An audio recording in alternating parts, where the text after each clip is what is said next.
When I first meet families that we just find out their child has diabetes, the first thing that I always say, no matter how old the child is and no matter the level of sophistication of the parents, I always say, there's nothing that you did that caused this, and there's nothing that you could have done to prevent this.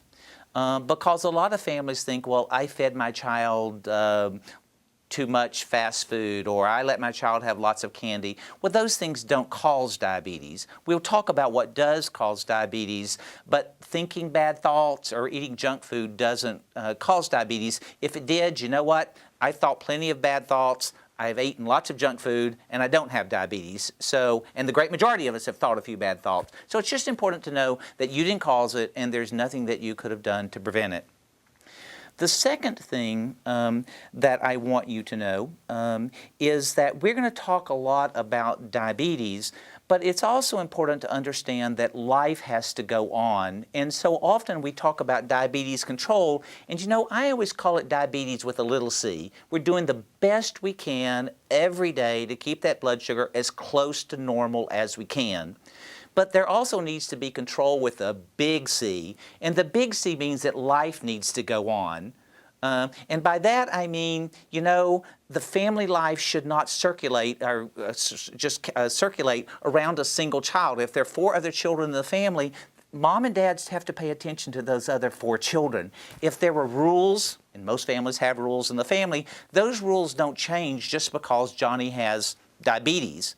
And yes, we're going to tell you always have to give the insulin before the meal, but you know what? If you're running late or you're out at a restaurant and you're exhausted and you guys are going to need to sit down and eat dinner and you don't want to travel 30 minutes home to get the insulin, it's okay that you go ahead and let Johnny eat, and then when they get home, the second they walk in the front door, go ahead and give them their insulin, because family life has to go on. Nothing distresses me more than to meet a family where suddenly mom has stopped working because Johnny was diagnosed with diabetes, and now she thinks she has to change the family's whole life and economic circumstance because Johnny has diabetes. So life has to go on.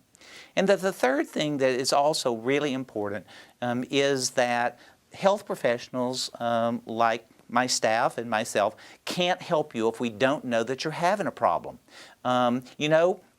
If you drop the bottle of insulin and you don't have any money to get another bottle of insulin, pick up the phone and call. We often have supplies, and there are often things we can help out with. If you notice that your child's depressed, for heaven's sakes, mention it to us, because you know what? Depression is not uncommon in people with diabetes. We work with psychologists and psychiatrists to deal with depression in adolescents.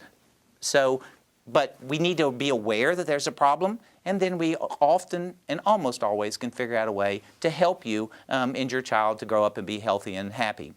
And the last thing is that as a parent of a child with any chronic health problem like diabetes, education, education, education. And I'm not talking about diabetes education. I'm talking about getting a good education, because we know that the people that do best with all kinds of diabetes are people that have good health insurance and they have good education. Not about diabetes, but just a good education.